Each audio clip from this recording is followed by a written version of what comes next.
Combustion देख लो, combustion देख लो, combustion combustion क्या है? Combustion, what is combustion? Combustion जो होता है, कंबंशन मीन्स होता है the burning of something is called combustion. किसी चीज का जलना ही कंबस्शन कहलाता है, दहन कहलाता है। कोई भी चीज जल रही है तो आप कहेंगे कि कंबस्शन हो रहा है, वहां पर कंबस्शन हो रहा है। तो कंबस्शन हो रहा है तो इसके लिए, कंबस्शन होने के लिए क्या चीज जरूरी होती है? जैसे कंबस्शन हो रहा है, जैसे कपड़ा है, प्लास्टिक है, लकड़ी है, ये कंबस्टिबल सब्सटेंसेज है। The substances that are burned, the substances that are burned are called combustible substances, or that can be burned। ऐसे पदार्थ जिन्हें जलाया जा सकता है या जो जलते हैं, कंबस्टिबल सब्सटेंस कहलाते हैं, ज्वलनशील पदार्थ कहलाते हैं, ज्वलनशील पदार्थ। और कंबस्शन क्या है? जलने को ही कंबस्शन कहते हैं या दहन कहते हैं। जब कोई चीज जलती है तो वो जो प्रोसेस है, जलने वाला जो प्रोसेस है, उसको दहन कहता है।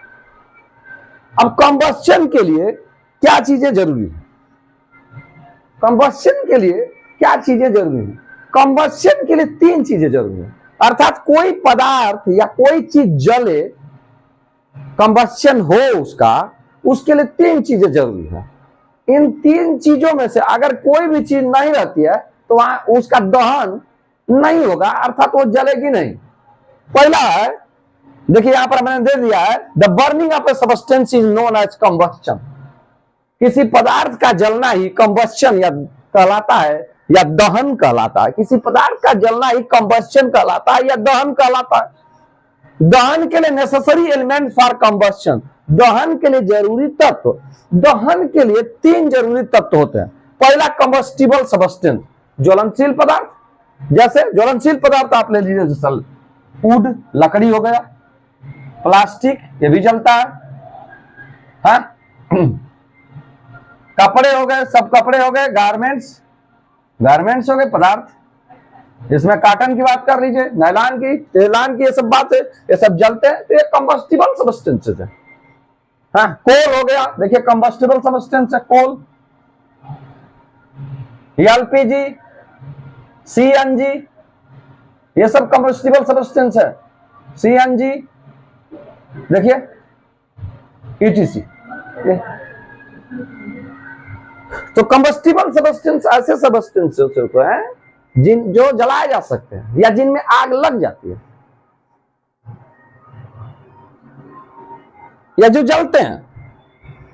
कंबस्शन, दहन होने के लिए या किसी भी चीज को जलने, कंबस्शन के लिए 3 चीजें जरूरी होती है। एक तो कंबस्टिबल सब्सटेंस है, ज्वलनशील पदार्थ है।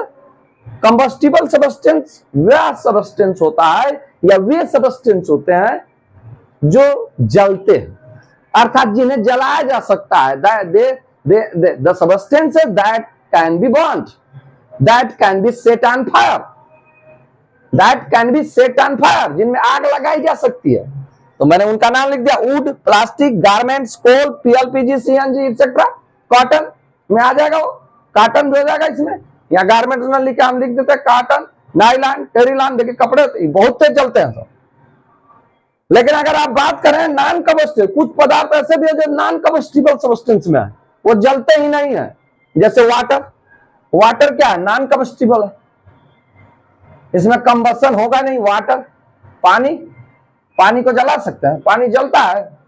जलने वाली चीज में क्या निकलेगी? लाइट निकलेगी। जब कोई चीज जलेगी तो वहां से लाइट निकलेगी। दूसरा, हीट निकलेगी, ऊष्मा निकलेगी। देखिए जब कंबस्शन होगा तो लाइट निकलेगी। पानी में लाइट निकलेगी, पानी जलाएंगे तो लाइट नहीं निकलेगी, हीट तो निकलेगी। पानी गर्म होता है, ऊष्मा निकलती है, ये बात नहीं है। तो ये नॉन कंबस्टिबल सब्सटेंस है जो आप बात कर रहे हैं। वाटर की जो बात कर रहे हैं, नॉन कंबस्टिबल। यस। दूसरा एलिमेंट जो कंबस्शन के लिए जरूरी है, जो पदार्थ जरूरी है, वो है ऑक्सीजन। ऑक्सीजन जरूरी है, ऑक्सीजन जरूरी है भैया। Without oxygen combustion does not आकर। बिना ऑक्सीजन के दहन हो ही नहीं सकता। आप देखिए जब कहीं आग लग जाती है तो वहां पर जब आग लग जाती है, कहीं भी आग लगती है तो हम लोग वहां पर फायर एक्सटिंग्विशर पहुंचते हैं, अग्निशमक एक्सटिंग्विशर, अग्निशमक यंत्र होते हैं और अग्निशमक दल होता है लोगों का समूह, वो ले जाके एक गैस मारेंगे, उसी पर गैस मारना छोड़ना शुरू कर देंगे। अब वो जो आग लगी है उस पर गैस होती है, वो गैस कौन सी होती है? Carbon dioxide. ये कार्बन डाइऑक्साइड की होती है। ये कार्बन डाइऑक्साइड गैस वहां मारी जाती है और वहां पर उपस्थित ऑक्सीजन को की जगह ये कार्बन डाइऑक्साइड ले लेती है। और मैंने बताया कि दहन के लिए या किसी भी जलने के लिए या आग पकड़ने के लिए या कहीं आग लगी हुई है तो इसका मतलब वहां ऑक्सीजन की उपस्थिति है। अगर ऑक्सीजन की उपस्थिति को ही खत्म कर दीजिए तो आग अपने आप बुझ जाएगी। यही कार्बन डाइऑक्साइड का काम होता है। कार्बन डाइऑक्साइड ठंडी होती है, कार्बन डाइऑक्साइड ठंडी होती है और ये क्या करती है? ऑक्सीजन का जगह ले लेती है और जैसे ही ऑक्सीजन वहां खत्म होगा या उस जगह पर ऑक्सीजन जो है अनुपस्थित हो जाएगा या हट जाएगा वहां से, वो आग बुझ जाएगी।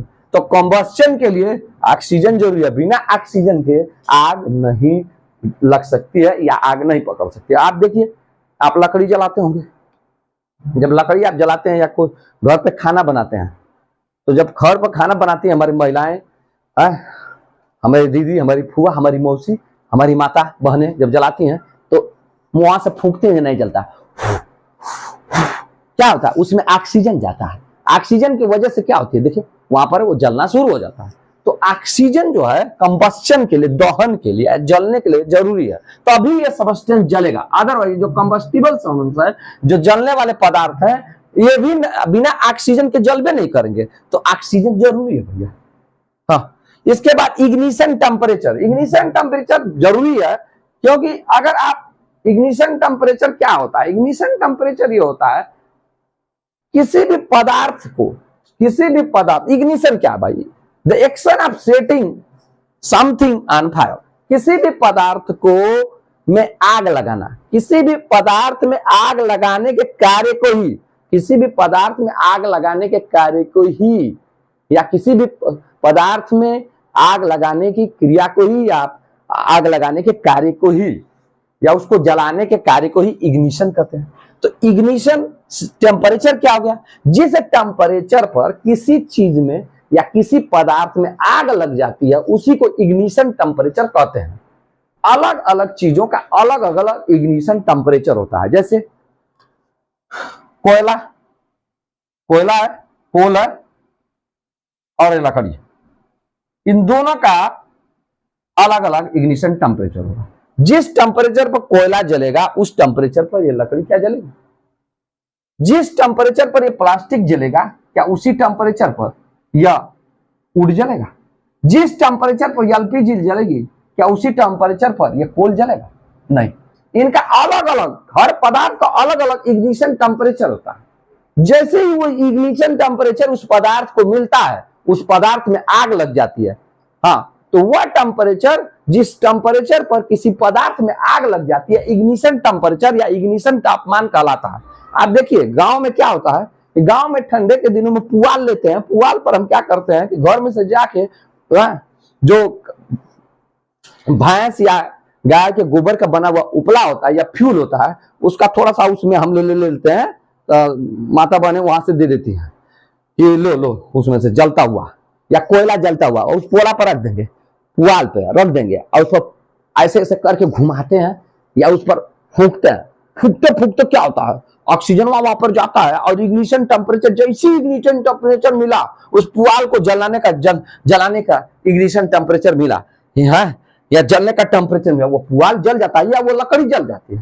तो ये इग्निशन टेम्परेचर है। तो कंबस्शन हो या कोई यानी कि कोई पदार्थ जले या दहन की क्रिया हो, इसके लिए तीन चीजें मस्ट है। तीन चीजें मस्ट है। क्या है कि पहला, ज्वलनशील पदार्थ आपके पास होना चाहिए जिसमें आग लगाना है, जिसको जलना है। ये पदार्थ आपके पास है और ये पदार्थ आपके पास है तो तब भी ये नहीं जलेगा जब तक ऑक्सीजन नहीं होगा। ऑक्सीजन की उपस्थिति में ही यह पदार्थ जलता है। तो दूसरा नंबर पर ऑक्सीजन है जो कंबस्शन के लिए जरूरी है, दहन के जरूरी है। तीसरा इग्निशन टेम्परेचर है। आप टेम्परेचर तो दें, मान लीजिए आप लकड़ी रखे हैं और उसको मोटी सी लकड़ी रखें, लाग रखें, ये मोटा सा लकड़ा, या कोयला रखें, ये कोयला है, ये कोयला आप माचिस की तीली से जला रहे, माचिस की तीली क्या वो इग्निशन टेम्परेचर इसको दे पाएगी? क्या उतना टेम्परेचर दे पाएगी जिस पर ये हीट होते हुए क्या गर्म होते हुए ये इसमें आग पकड़ ले? नहीं दे पाएगी। तो वो टेम्परेचर आपको देना पड़ेगा जिस पर ये ज्वलनशील पदार्थ जो है उसमें आग पकड़ ले। ये ज्वलनशील पदार्थ तभी जलेगा जब इसे ऑक्सीजन, वहां पर ऑक्सीजन उपस्थित होगा। ये जान लीजिए, बिना ऑक्सीजन के उपस्थिति के ऑक्सीजन जो है जलने में सहायक होता है। It is helpful in combustion. कहीं भी कंबस्चन हो रहा है, चाहे वो गाड़ी के अंदर आपके हो, जहां पेट्रोल या डीजल से गाड़ियां चल रही हैं, तो इंजन के अंदर जो होता है वो जो होता है उसके अंदर, गाड़ियों के अंदर कंबस्चन होता है, वहां पर ऑक्सीजन जाता है और वो कंबस्चन वहां पर होता है। कंबस्चन होने के आप रेस्पिरेटरी, जो आप रेस्पिरेशन करते हैं, रेस्पिरेशन के थ्रू हमारी शरीर एनर्जी प्राप्त करती है, हमारे हर सेल तक ऑक्सीजन पहुंचता है और वहां पर ग्लूकोज को बर्न करता है। और बर्न करता है क्यों? अब देखिए ऑक्सीजन क्यों हम लोग खींचते हैं, जब हम रेस्पिरेशन करते हैं, श्वास लेते हैं, श्वास की लेने की प्रक्रिया करते हैं, तो उसके थ्रू हमारी शरीर जो ऑक्सीजन प्राप्त करती है। हमारे अंदर जो है ग्लूकोज जो हर सेल में वो शक्ति कैसे मिलती है, वह ऑक्सीजन हर सेल तक जाता है और हर सेल में ऑक्सीकरण की क्रिया वहां पर होती है। कंबस्चन की ही क्रिया आप समझ लीजिए वहां पर होती है। ऑक्सीजन की उपस्थिति, वहां पर ग्लूकोज को जलाया जाता है। विदाउट ऑक्सीजन कंबस्चन नहीं होगा, तो वहां पर जलता है और हर सेल में को एनर्जी प्राप्त होती है, वहां पर कार्बन डाइऑक्साइड भी उत्सर्जित होता है। तो ये देखिए, ये कंबस्चन किस तरह हमारे लिए सहायक है, इसके तहत हमने देखा। कंबस्चन के लिए क्या जरूरी चीज है? क्या बिना ऑक्सीजन के कंबस्चन होगा? हाँ, कुछ नेचुरल फिनोमिना है जहां पर बिना ऑक्सीजन के भी कंबस्चन हो रहा है, लेकिन हमारे लिए ये पॉसिबल नहीं है कि हम बिना ऑक्सीजन के या O2 के कंबस्चन कर लें। जब किसी चीज में आग लग जाती है तो हम क्या करते हैं कि हम ऐसी गैस मारते हैं वहां पर, जैसे इस घर में आग लगी, इस कमरे में आग लगी, मेरे अंदर ऊपर आग लगी, हम फायर एक्सटिंग्विशर लेके जाएंगे और फायर एक्सटिंग्विशर में क्या रहता है? कार्बन डाइऑक्साइड रहता है। वहां पूरा कार्बन डाइऑक्साइड आपके ऊपर एकदम गिर रही है, कार्बन डाइऑक्साइड गिर रही है। अब ये ठंडी भी होती है नेचर में, बाई स्वभाव से यह ठंडी होती है कार्बन डाइऑक्साइड। और दूसरा ये क्या करती है कि वहां पर ऑक्सीजन को खत्म कर देती है, ऑक्सीजन को खत्म कर देती है। ऑक्सीजन जो है वहां से हट जाता है। जब एक गैस बहुत ज्यादा मात्रा में कहीं ये होगी, फेंकी जाएगी या डाली जाएगी, तो दूसरी गैस क्या है? ठेला के, जैसे हम हैं, हम ही हैं, 10 लोग आए गुंडा, तो आपको ठेले हट हट हट तो हटा देते हैं। हाँ, इसी तरह से आप देखते हैं जब पानी बरसात के दिनों में क्या होता है, जब जमीन के अंदर पानी जाता है तो bull bull bull bull bull bull bull bubbles ऊपर की ओर आते हैं। क्या होता है भाई? पानी अंदर की ओर घिसता है और हवा जो गैपिंग में, मिट्टी में जो गैपिंग होती है, या स्लिट होती है, दरार होती है, उसमें हवा भरती है, हवा ऊपर की ओर आती है, भागती है। तो उसी तरह जैसे ही ऑक्सीजन वहां से गायब होता है, वो आग बुझ जाती है, क्योंकि उतना इग्निशन टेम्परेचर ये जो है बुझ जाती है, एक्सटिंग्विश हो जाती है, इग्निशन टेम्परेचर खत्म हो जाता है जितना वहां पर आग लगने के लिए या कंबस्चन के लिए जरूरी होता है। तो ये है कंबस्चन। मैं समझता हूं कि आप कंबस्चन को समझ गए होंगे। आने वाली वीडियो में कुछ अन्य टॉपिकों पर चर्चा करते रहेंगे। Keep watching my channel. जय हिंद, जय भारत।